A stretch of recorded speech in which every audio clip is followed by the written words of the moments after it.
Right. Kinematics. We're talking about motion and work and energy and power. Those are in themselves split up into graphs, kinematic equations, and projectile motion. Projectile motion, we love it. It comes up pretty much every exam paper you do. Work, energy, and power. The concept of work done is a very important one to wrap your head around. It's one of these slightly mysterious phrases that physicists use using everyday English language, but has a very specific meaning. We'll then talk about kinetic energy and GPE, gravitational potential energy. And the reason that we love energy so much, the conservation thereof. Okie dokie, motion. Like I said, we try to cover the sort of main exam boards. Motion graphs. The top exam tip I have specific to this topic is for the please make sure you are always aware what is in the y-axis. If you are talking about displacement time graphs, great, we love it. If you're talking about velocity time graphs, great, we also love it. But don't get those two confused. It affects what the graph means, it affects what the gradient means, and it affects what the area underneath the graph means. So please check whether you're talking about a displacement time or a velocity time graph. Okie dokie. Displacement time graphs really talk about one-dimensional movement.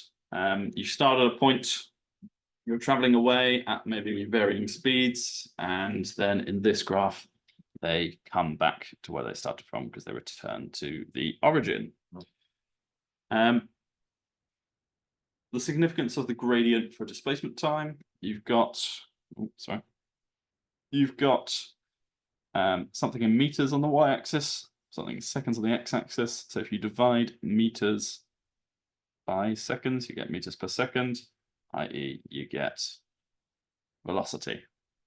So if I want to pick a point and work out the velocity of that point, I need to draw myself a tangent, and I've impressed myself because that actually looks like a fairly straight line.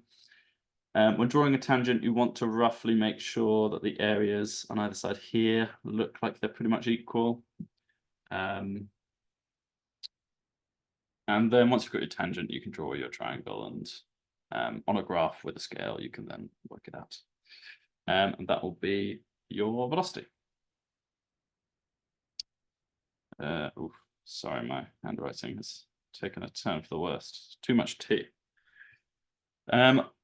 So if the gradient's velocity, what does the area underneath represent? In a displacement time graph, it actually doesn't particularly represent anything useful. So that is worth bearing in mind. I know people get into the mindset of like, gradient and area underneath always are physically significant. For a displacement time graph, again, the units are a bit of a hint. If you multiply meters by seconds, those aren't the units of a quantity we're particularly used to. Okay, so what is this object doing? It starts zero displacement, but it starts with a very steep velocity. So it shoots off, and it slows down. So it's slowing down at this point.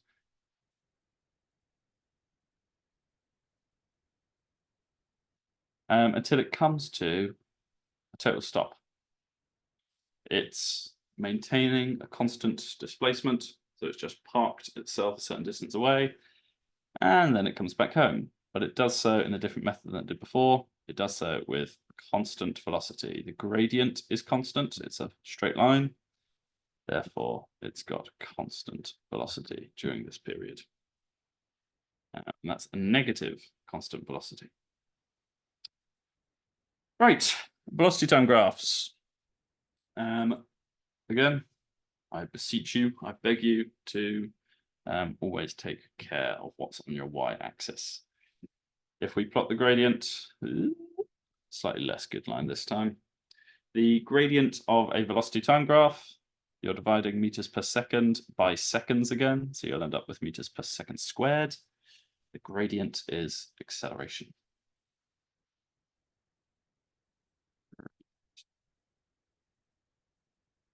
Is acceleration.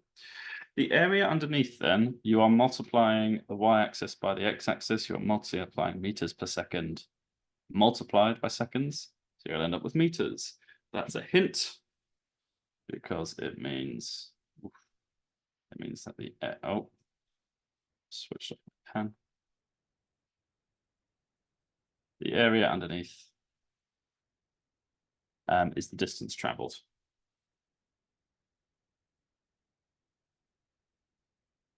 Ah.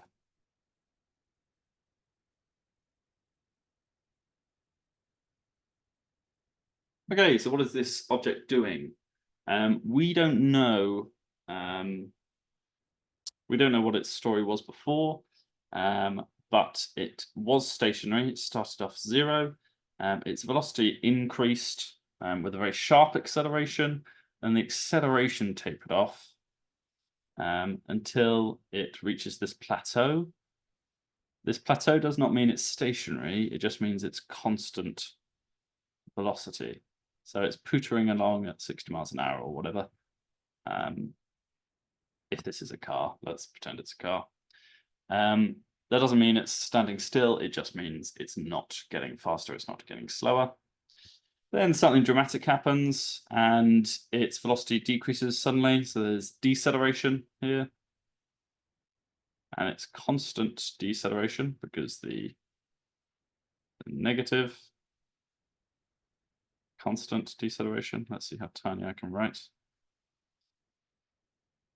And in fact, our deceleration is so dramatic that we reach 0. At this point, the car has stopped momentarily. And it's so dramatic that they start to reverse. They go backwards. We're into the underworld of this graph, where we have negative velocity. So we're reversing. And once again, we reach a plateau. That again does not mean it's stationary. It just means that it's reversing at a constant velocity. Before then, it stops. It sort of breaks from reversing. This is unusual. And once again, it comes to a stop. And who knows what happens after that? To be continued, ... Right. The only other slight nuance to point out is I said the area underneath the graph is the distance traveled. That's correct. But although in geometry we don't really have a concept of like negative area, the area underneath our axis will count against the area above it. So if we call this A1, and this is A2, think about what's physically going on here. When the red line is above the black axis, our car is traveling forwards, so it's traveling a certain distance forwards, and that distance is A1 in total. It then starts to reverse, so that's going to start taking away some of that distance that it's traveled. So the total distance traveled will be A1 minus A2. Okay. Hopefully that makes sense. If you are confused, do feel free to shoot us a question.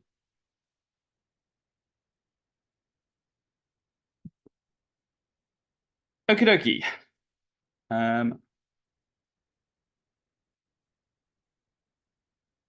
But actually, okay, I will slightly correct myself. I said distance. I ought to really say displacement. I guess the total distance traveled, you could say is A1 plus A2.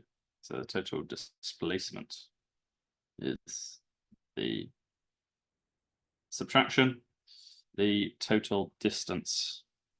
This is, I'll have to get more strict with my board technique because I'm sort of jotting everything everywhere. but the total distance traveled is technically A1 plus A2. Okay, and that's representative of the fact that distance is a scalar, whereas displacement is a vector. Right. Yeah, I've covered that already. The gradient in the graph is the acceleration. The area underneath is the total distance traveled. Okay, so we have our first question. Let's do a little bit of analysis. Feel free to play along at home, but I am going to breeze through this and give you the answers.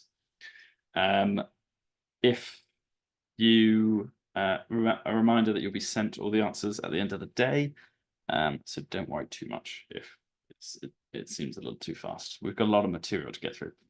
Right, a car travels along a straight road. It takes 120 seconds to travel between two sets of traffic lights, 1,800 meters apart. The car starts at rest. That is an implied number.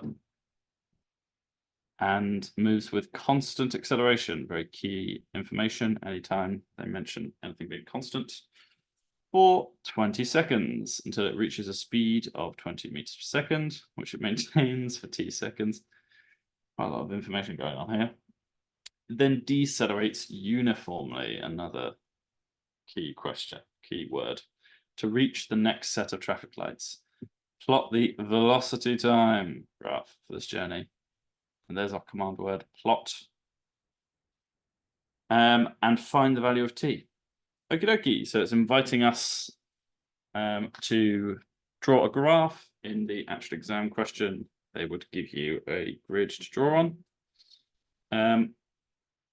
Luckily, they're giving us situations with constant acceleration and then maintaining speed, which means that our diagram is going to be mostly straight lines. We're not going to have to do anything fancy with curves. Okie dokie. Right. Refer back to the question as you draw your graph and keep track of your numerical values. It says, it's in total, it's going to take 120 seconds. So make sure your scale reaches that far. And it says that it accelerates uniformly for the first 20 seconds. It's going to be a straight line. If the acceleration is constant, the gradient's constant because the acceleration is the gradient. It then goes and advances at a set speed for 20 seconds. And then it decelerates uniformly until we achieve our final time of 120. As for the question itself, we're supposed to be working out how wide is this trapezium, essentially. How long? It says it maintains its speed for t seconds. We know how far it travels, a distance in total. It travels a total distance of 180. Where is the distance traveled represented? It is the area underneath.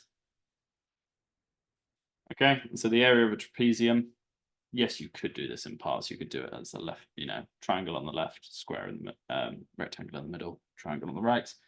But when you've got such a handy formula for the area of a trapezium, why make your life hard? Plug in your values and rearrange for t. All in all, a fairly delightful question. Mixing elements of plotting graphs and doing a bit of calculation as well. So, cherry's jubilee. It's good fun.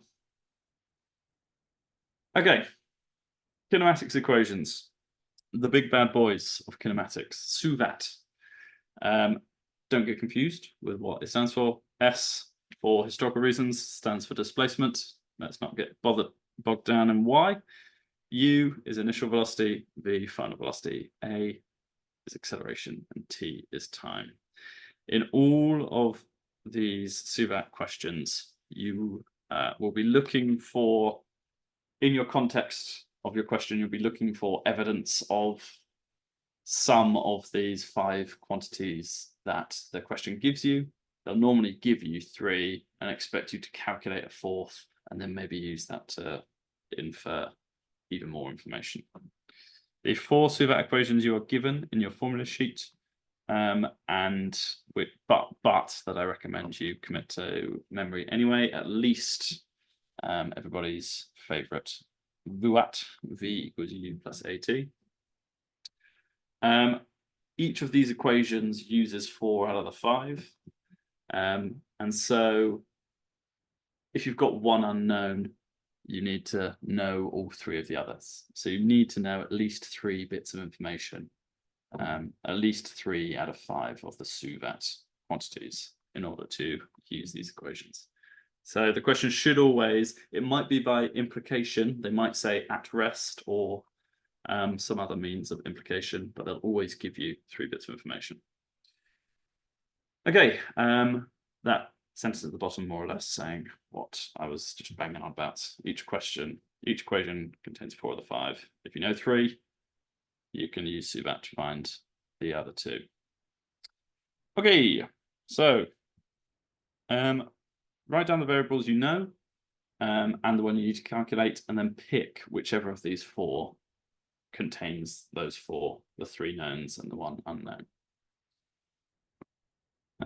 So if I talked about implied information, so if the object begins at rest, they often won't tell you like initial velocity equals 0, but if they use the words at rest, you can imply that u is 0 if it begins there.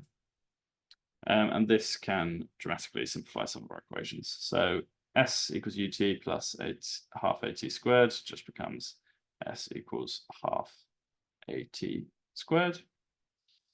B squared equals u squared plus 2as simply becomes b squared equals 2as. Beautiful. Another piece of important implied information is if you're talking about vertical motion in a projectiles question, they won't explicitly give you the acceleration because it's always going to be the acceleration due to gravity, 9.81 meters per second squared. If you're talking about a trajectory where it reaches maximum height, at that maximum height, you can deduce that v equals 0. So they might not explicitly tell you, look, it comes to rest at its maximum height. The fact that it is a maximum implies that it will have to momentarily pause before it then comes back down. Okie dokie. So let's put this into practice. A tennis ball is thrown vertically up in the air with a velocity of 4 meters per second. So that is u given to us explicitly, and is caught at the same height it is thrown from. Nice. I guess that technically implies that's for the total journey, s equals 0. Calculate, there's our command word, the total distance it travels. And so total distance, not displacement.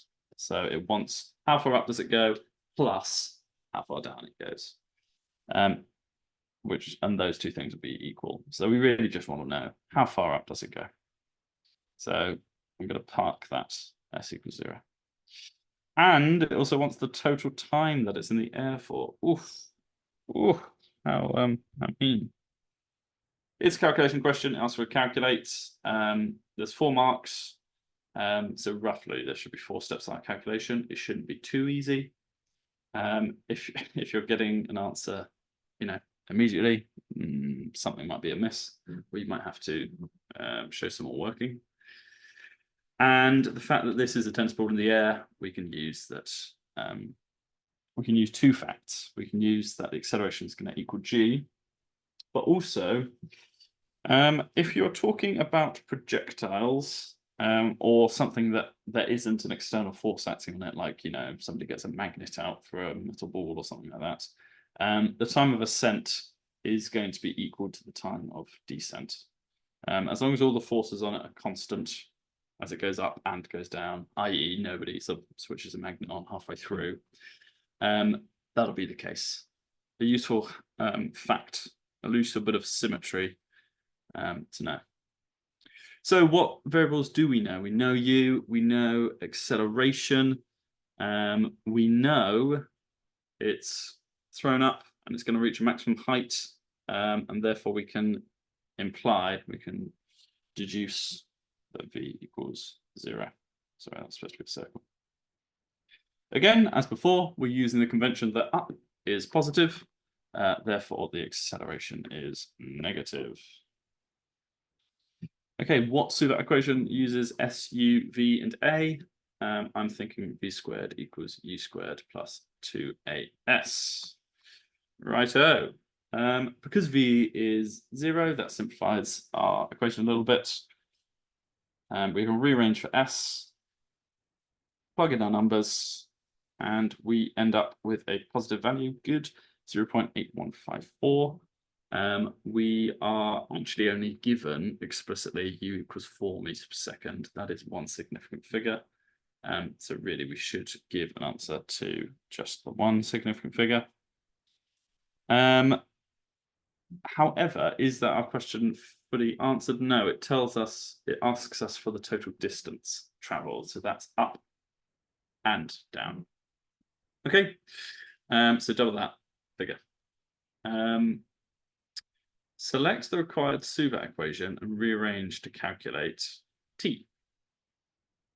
Okie dokie. This is because we are trying to also work out the time taken. Now that we've worked out s, we're actually free to use whatever Suvat equation we like. That includes t. But because it's convenient, let's use v equals u plus at. It's quite mathematically pleasing to the eye. Rearrange for t, sub in your values, and you end up with 0.4077. Lovely. Right. Multiply that by 2. Again, we've calculated the time for it to go up. But we want the time for the whole shebang. And you end up with 0.815 seconds. Fab. Okie dokie. Projectiles. Whenever, in plain English, if we're talking about projectiles, we generally mean, rockets and bullets, and it often has a fairly violent connotation. In physics, a projectile is anything that moves purely under the action of gravity. So once I've chucked a ball, there's no air resistance, there's no friction elsewhere, there's no mysterious magnetic forces or electric fields or whatever. It's just gravity. And if it is only under the influence of gravity, they will form a curved path. They will form parabolas, the trajectories. It's because they have a horizontal velocity component, which will stay constant because it's not being slowed down by air drag. But the vertical component will be accelerating downwards due to gravity. So the important thing to bear in mind is we've got our cannon on a cliff, fires horizontally. If at the same time, one of the lads firing the cannon drops a second cannonball at the same time that the cannon fires, they will both reach the bottom at the same time because the vertical and the horizontal are independent. Those are two independent axes of motion. Objects always fall at the same rate vertically, regardless of the horizontal motion. Okie dokie. So, given that vertical and horizontal are independent axes of motion, it seems like a good idea to separate them out. The horizontal component undergoes uniform motion, like you would have done in sort of year 7 levels of calculation. Speed is distance over time. We don't technically need Suvat for the horizontal component. The vertical component, it has constant acceleration. Acceleration is at play, so we're going to need help from our good friends, Suvat. Okay, so a cannonball is fired from the top of a cliff at an angle of elevation of 25 degrees. The ball hits the sea 2.57 seconds later at a distance 58 meters away from the foot of the cliff. Good. Calculate the initial velocity of the ball, the height of the cliff. So calculate initial velocity, height, and the speed of the ball when it impacts the sea. My God, so they want they want S, but specifically in the vertical component. and the total speed of the ball. Let's see. So that's quite a complex question. So I'm not surprised. It's 5 marks. Okay. Yep. As soon as you see cannonball, to be honest, you probably know it's a projectile question. That final bullet point is actually quite a good little extra bit of exam technique. I can't guarantee it'll always be the case, but often if they tell you to calculate multiple things, it's a bit of a hint as to the order in which you should calculate them. Particularly with Suva equations, where you'll calculate one value and then use that to deduce another. It can be a bit of a lifesaver. Okie dokie. So, sorry, before. So, we've got our initial velocity as a vector, firing at an angle. To resolve that, we'll want to consider the vector components. And the whole journey takes 2.7 seconds. Important to realize that time is common to both the vertical and the horizontal. Ultimately, we can split our velocities and our displacement and our acceleration into vertical and horizontal. But don't forget that they're talking about the same object at the end of the day. Once the ball hits the water, that's the end of the journey for vertical and horizontal. So both the vertical and horizontal share the time. You can't sort of have a horizontal time and a vertical time. Okay, so the first thing we want to do is determine the horizontal speed of the cannonball. We know the distance traveled horizontally. We know how long it takes. So actually, we can determine the horizontal speed purely by our sort of velocity is distance over time equation. We're spared the thoughts of resolving vectors for a little bit. Okay, 58 meters traveled in 2.7 seconds. That makes it 21.48 meters per second. But we are asked for the total. We asked for the total initial speed. So we know what UH is, and we know that this is 25 meters per second. Right angle triangle, trigonometry. UH is going to be U cosine 25. Rearrange, and you end up with this equation. Okay, plug in your values, and you end up with 23.7 meters per second. Right, the vertical component of the speed is then given, whilst we're at it, we might as well work it out, is then given by 10.01. Right then, next on our list of things to do is the height of the cliff. Height entirely vertical, hence why it's useful to know what our U sort of vertical is. Generally, I tend to use sort of a vertical line to be vertical and a horizontal line to be horizontal, but you can also use, you know, U, V, or U, H. It's up to you. The examiners will generally be able to figure it out. Okie dokie. We're going to break with our tradition so far and tick downwards as positive. So we're traveling a positive distance of whatever the height is. That's our unknown. U, we know what it is. We've just worked it out. V, we don't necessarily know, but we will be interested later on. We know that it takes 2.7 seconds because that's shared between horizontal and vertical. And acceleration, well, we always know what the acceleration is. It's 9.81. We didn't have to pick downwards as positive. We could have reversed the sign on U and A, and it would work just fine. Don't worry. The equation that has S, U, T, and A is the one that appears there. Rearrange, or substitute rather, because it's already rearranged to give us S. Put our values in, and we end up with 8.71. Not a super tall cliff, but you know, scary nonetheless. And then finally, determine the vertical speed. The final speed horizontally will be the same as the initial speed because it doesn't speed up, doesn't slow down. There's no acceleration in horizontal direction.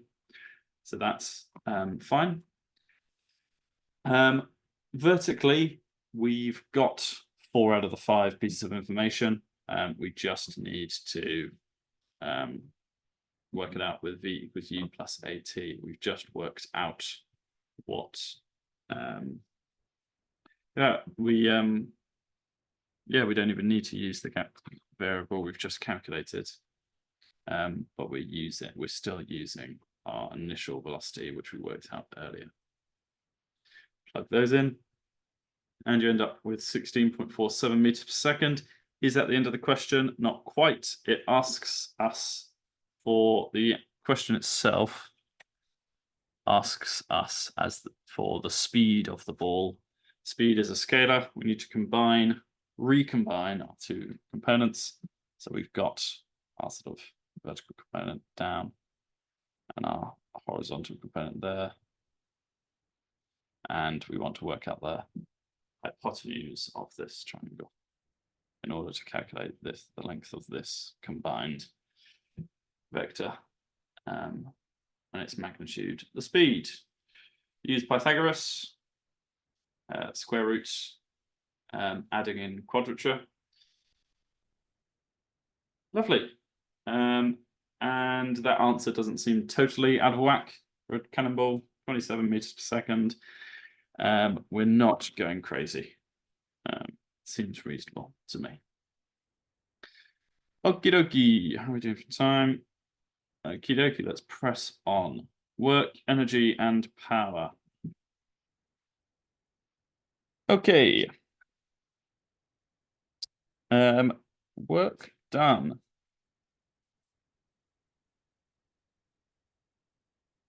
I said earlier, both that physicists use everyday words in confusing ways sometimes. That's definitely true. But I also said that every time work is done, it implies an energy transfer, and that's also true. Work is done whenever energy is transferred from one body to another. So if I say I'm doing work on something, I'm transferring energy to that body. And in order to do work, you have to apply a force.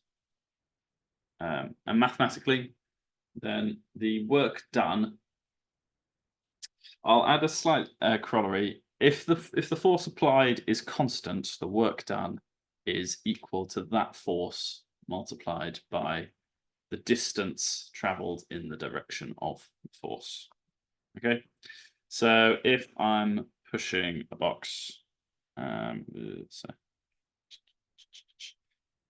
if I'm pushing a box and here I'm pushing it at a slight angle, I'd need to resolve that vector in the direction which I'm moving the box. Hence the introduction of cosine theta here. Sorry, I'm sort of leaning on the screen, which makes it a little janky. Right. Yeah, the energy I've transferred is F cos theta times S. There's a question then, if the force isn't constant, how do I work it out?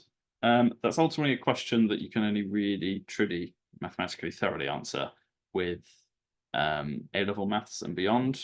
But because this syllabus is created to be accessible to all,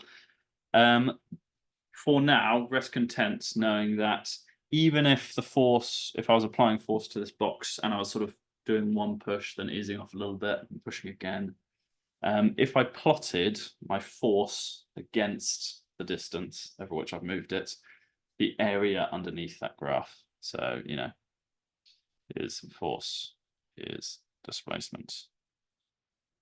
If I was sort of pushing it really hard and then eased off for a bit and then pushed it really hard and then really, really hard or whatever, the area underneath would be the total work done. But yeah, you can therefore see that if the force was constant, the work done is as simple as the area of this rectangle, F times S. Lovely. Okay, then, so work done is a transfer of power. Power is a transfer of energy. Power is how fast can you do it? How fast can I push that box across the floor? How fast can I lift the weights at the gym or whatever you're interested in? So it's a change in energy per time. And that means it's also a change in work done per time. It's how much work done can you do in 1 second. Power is measured in watts, a derived unit. That's 1 joule per second in SI units. We can also write an equation for power in terms of velocity. That's where we're going to end up. How do we get there? Well, we say, look, if work done is force times a distance over which you're moving, let's assume for now that the force is perfectly aligned with that distance, and we don't have to take components. But we're also saying that power is a transfer of energy per unit time. That's no problem. We'll replace this delta W here with F delta X over delta T. But of course, we then have delta X over delta T, which is, by definition, velocity, a change in displacement over a change in time. Yeah. And there you have it. The power is equal to the force times the speed at which it's moved. Okay, so the work done is the force times the distance moved. The power is the force times the speed at which it's moved in that direction. Okay, the International Space Station has a mass of approximately 420 tons and orbits the Earth at 7.6 kilometers per second. My God. State and explain. Oof. Double command words. The work done by the Earth's gravitational force acting on the ISS. Okie dokie. So, it's an explanation question. We do need to give a value for the work done. It says state. We also need to give ourselves a little bit of physical knowledge. There's 2 marks, so it stands to reason that 1 is for the statement, 1 is for the explanation. The context is work done, or they ask for that. Numbers from the question can support our answer, but explanation questions first require qualitative reasoning. Okay. So,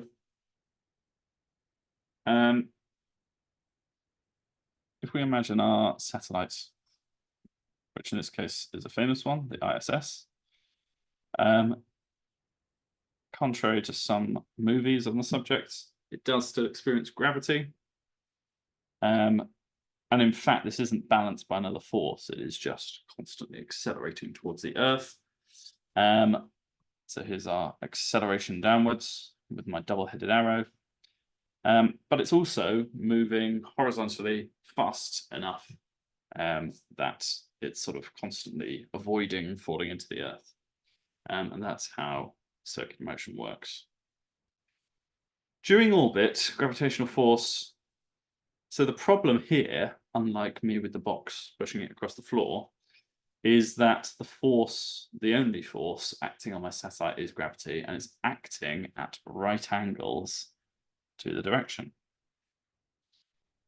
And so, given that the work done is F cosine theta times S, and cosine of 90 degrees is 0, it means the work done is actually 0 in this case. Gravity is not doing any work. And that kind of makes sense because the ISS stays at a fixed distance above the Earth. It's not moving closer, it's not moving further away. And so, yeah, gravity isn't really doing any work. We're not extracting or losing any energy to the Earth as it does that. At least, not until you factor in sort of resistive forces, which we don't need to worry about at A level for the most part. Okay, therefore, no work's done. 0 is your answer. That's a little bit sneaky. They give you specific numbers, but the answer is 0. So I think that's, a slightly sly examiner who set that question. Okay, kinetic energy then. We've got work done under our belts and power. Kinetic energy, it's the energy associated with motion. A derivation. So we sort of take it for granted a little bit. We're given it fairly early in school that the kinetic energy is half mv squared. If you are interested in a little derivation, and this is a slightly quick, slightly hand wavy one, a full derivation again would perhaps require maths beyond the course, but consider an object moving at rest. We've got our Suvat, we've got one of our Suvat equations to hand. So if it's moving from rest, u equals 0. S then is v over 2 t. From Newton's second law, we have that F equals ma, and we know that the work done, this transfer of energy, is a force times a change in distance. So we've got our change in this displacement will be equal to a change in velocity over 2 times time. Delta W is force times delta S. Substitute in our expression of force, that is ma, which an acceleration is delta V over delta T. Delta S, let's substitute that in as well. So I won't do it one step. We get delta V over delta T times delta V over 2 times delta T. Our T's cross out, and we end up with half m times v squared. Okay, as I said, slightly quick, slightly hand wavy, but it stands more or less to reason. But as long as you know the expression for kinetic energy, I won't be too upset. Gravitational potential energy, another form of energy stored at any object that is within a gravitational field. And the further you go, really it's the further you act against gravity. So on Earth's surface, it's lifting an apple or a box into the sky. If you're out in space, it's just moving away from planets. Will give you a bit more gravitational potential energy, because at any point you could switch off your rocket thrusters or whatever they are and let the field do work on you. You could let it slowly draw you towards the planet, and you'd be extracting, you'd be getting kinetic energy, you'd be moving towards that planet. But the trade-off is you'd be losing gravitational potential energy. Remember that energy cannot be created or destroyed. It's just sloshed around, transferred between different forms. Okay, if we want another one of our quick little derivations, so the work done is force times the distance moved. In this case, we are moving vertically upwards, so that distance is height.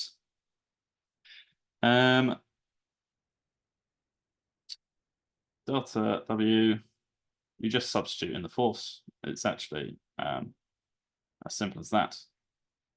If you know what the definition of work done is, and you know what the force due to gravity is at Earth's surface, substitute one into the other, and there you go. You've got an expression for gravitational potential energy.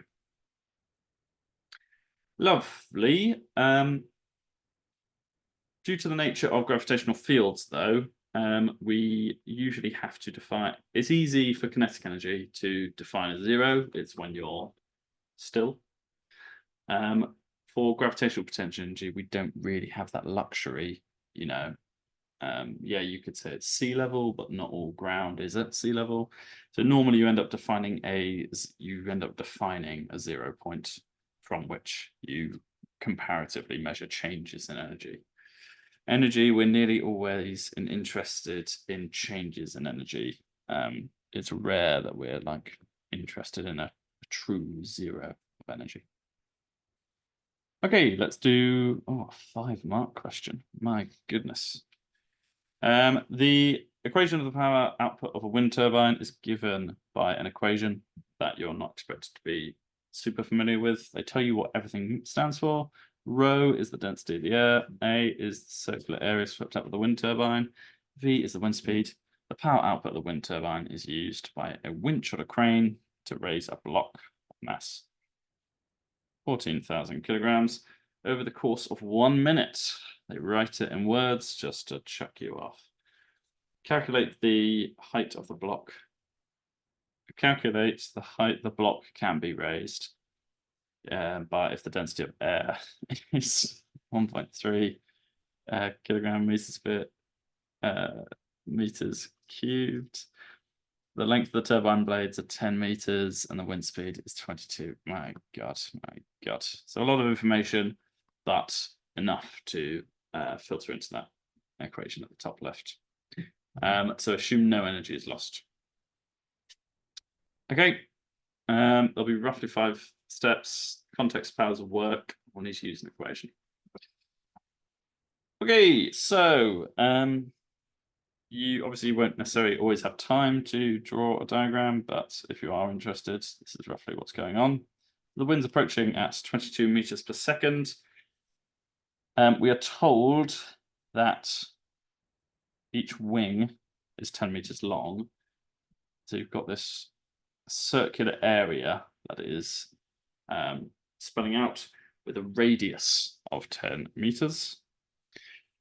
And in return, you know, we're lifting this very, very heavy load distance. Okay, so they give us the density of air, this rho value. V, they give us the speed. What we need to quickly calculate is A, that is pi r squared, is the circle. And we know R is given as 10. Okay, 1 mark for that, just for a little bit of basic geometry. The power then, plugging in our values, we give us that. Again, a 2nd mark, basically just for plugging values into a calculator. Calculate the energy available to the winch. The energy, if power is energy per unit time, you can always rearrange that equation to get that energy is power times time. They said they lifted, the winch was operated for a minute, that's 60 seconds. Again, an extra mark, just an extra mark, just multiplying by 60. Easy peasy. This is a bit of a dream question so far. All of that energy, they say, assume none of it's lost. It's all used to lift our block. So that's equal to a change in gravitational potential energy. So set mgh equal to this amount, and we are after delta H. So rearrange for that. And you should get 950 meters. Nice. That's quite a smooth question. I quite like it. One equation flowing into the other. Okay, I sort of spilled the beans on this one earlier, but I'm sure you've heard it before. Energy, part of the reason we're so interested in it is the fact that it is conserved. the principle of conservation of energy says that you can't create or destroy energy. The total energy of a closed system, and for our purposes, the universe, our world really is mostly closed. And definitely the zone of interest within a lab or something is closed. So the total energy is constant, so you can't just create or destroy energy, you just convert it from one form to another. So normally, if you're talking about mechanical systems, like a pendulum, the example we've got on screen, the kinetic energy is just converting between kinetic energy and gravitational potential energy. And the pendulum's high, maximum gravitational energy and no kinetic energy, then swings down and converts to GPA. Because there's this change in height. So here, the velocity is 0. And here it's swinging through. This is V max. Nice.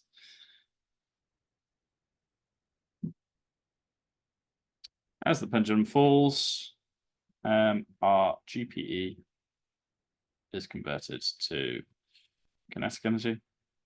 As the pendulum rises, oh, that lovely kinetic energy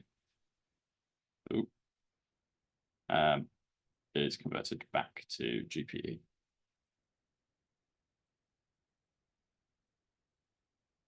Okay.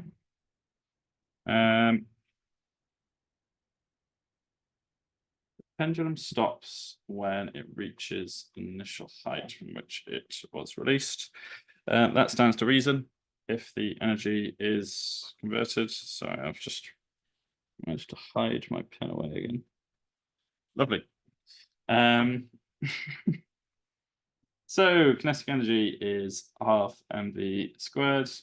The GPE is mg delta h. Therefore, at a given time,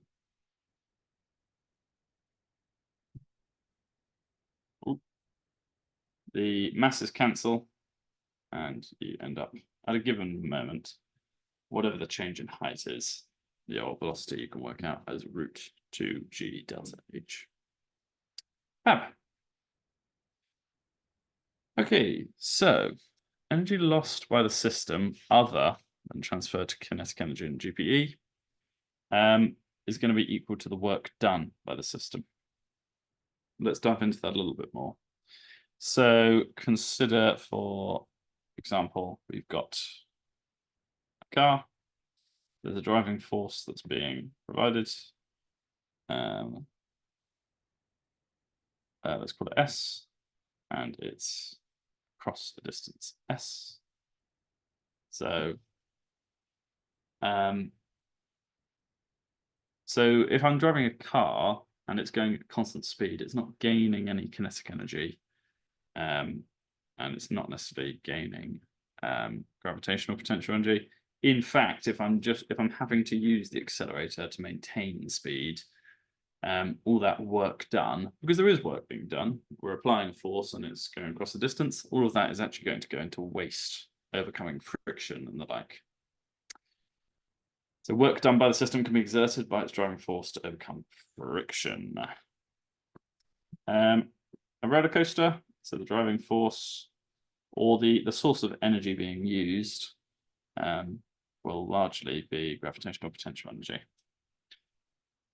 We've got sort of distance over which our force is being applied.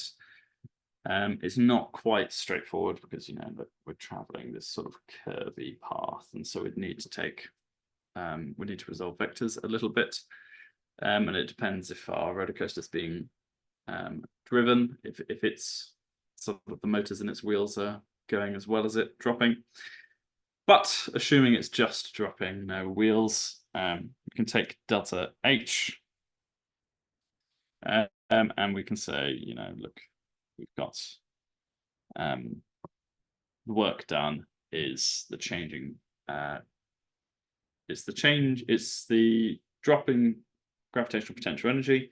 That's being converted into kinetic energy, because that's the fun part. That's why the carriage goes wee. But some of that would also be lost. And so the difference between our budget, if you consider we had this much gravitational potential energy to start off with, and it's converted into kinetic energy, then the difference between them will be the work done to overcome friction. Okay, a cyclist of mass 65 kilograms traveling up a hill which has an inclination of 6 degrees. They have a velocity of 7.5 meters per second. When they stop pedaling, the frictional force acting against the cyclist is 14 newtons. Using the principle of conservation of energy, determine the distance that the cyclist travels up the hill once they stop pedaling, and calculate the cyclist's change. So determine and calculate both fall into that category of sort of calculation style questions. We want a distance. This is first on our to-do list, and GPE is second on our to-do list. Okie dokie. Calculation question, at least 3 steps required. You can see that by the number of marks. And look, it even says use the conservation of energy, which is pretty helpful.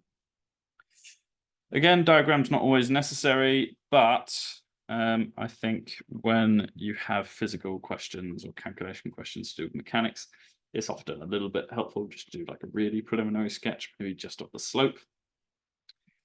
So the situation is he's traveling up this hill, going at 7.5 meters per second, which is still pretty, jolly fast. He's a good cyclist. And then the driving force stops, and it's just momentum that's carrying him through. All of this information we are given. We're given the initial velocity here. We're given the frictional force, and we're assuming that that is constant. We're given his mass. We're given the angle of the hill, and from that, well, look, we can say whatever distance he travels along the road, we can multiply that by sine 6 to get the increase in height. He's got kinetic energy, and ultimately that is being converted into work done to overcome friction and gravitational energy. Okie dokie. So keeping in terms of algebraic expressions for now, if they increase their height by x sine 6, multiply that by mass and little g, and you'll find a change in gravitational potential energy in terms of x. Using conservation of energy, we had kinetic energy. We've now worked out, admittedly algebraically, an increase in GPE. Everything else is going to be going into work done to overcome friction. Work done is force times the distance traveled. The distance traveled in our diagram way back when we've called x, and the force we're going to have to match in order to keep moving is 14 newtons. That's the friction force we have to overcome. That's the force that's acting on the cyclist, doing work on him. Okay, so that's the friction force times the distance traveled across. Using conservation of energy, we've got the initial kinetic energy equal to our expression in terms of x plus something else in terms of x. So we can rearrange for x is the final trick that we'll be doing. This is a little bit of a tricky question in the sense that you have to calculate a mass times GH in terms of x, which is something that students are often a little bit uncomfortable doing. But no fear. It's maybe algebra, but at least you don't have to reach for your calculator. Okay, conservation energy here. They give us all of this information. If I flick back, what do they tell us? They give his velocity, they give his mass, so you can work out his kinetic energy. So this is just, all of this is just a number. You then have two expressions in terms of x, and you can rearrange.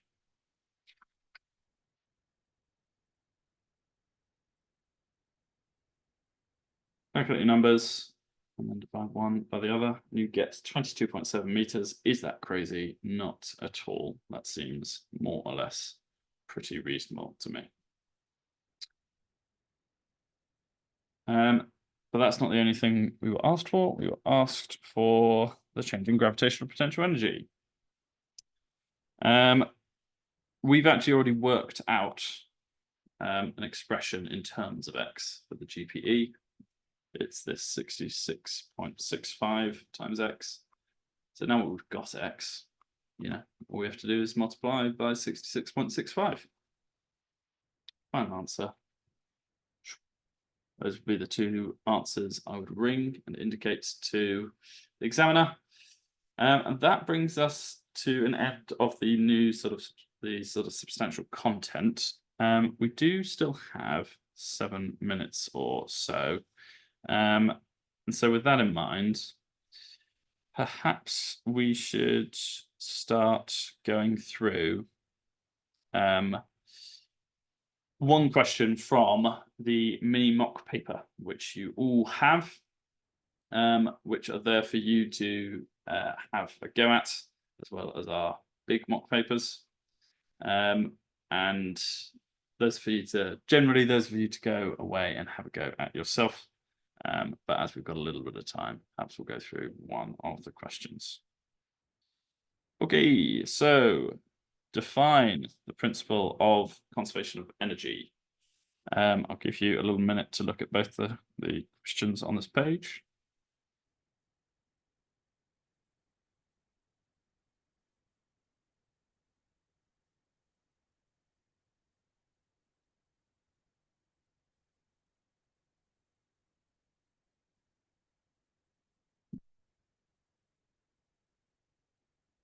So we've got the command word define, easy peasy, it's only 1 mark. This is also a 1 mark question. I guess the command word is give, but give a reason implies a sort of very short explanation. Okie dokie. So principle of conservation of energy is that the total energy of a closed system doesn't change. Energy can neither be created nor destroyed. It's merely converted from one form into another. You can't really say it better than that, actually. That's more or less what you can write. And as long as you're talking about either the energy in a closed system being total or the fact that you can't create it or destroy it, and then add, there's this idea that you can convert between them, that's fine. 1b, a student sits on a skateboard and rolls down a hill. They calculate that their loss in gravitational potential energy is not equal to their gain in kinetic energy. Okay, so they had this GPE, and it's going at least a little bit into kinetic energy, but there is this mysterious other component. Give a reason why. I'm sure there's a few other sources. It's not as simple as just having one other source here, but you could say energy is lost to heat energy in friction. I guess you could say sound, but that's a little bit weaker. Yes, it will make a sound, but whatever. Our mark scheme, the answers are there for you to take a little glance at. So make a note, although of course the answers will be provided to you.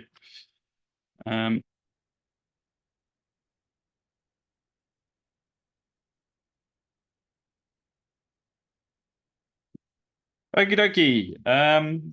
I've taken it under advisement that with that, we're going to draw this session to a close, which means a very slightly early lunch, which is fantastic.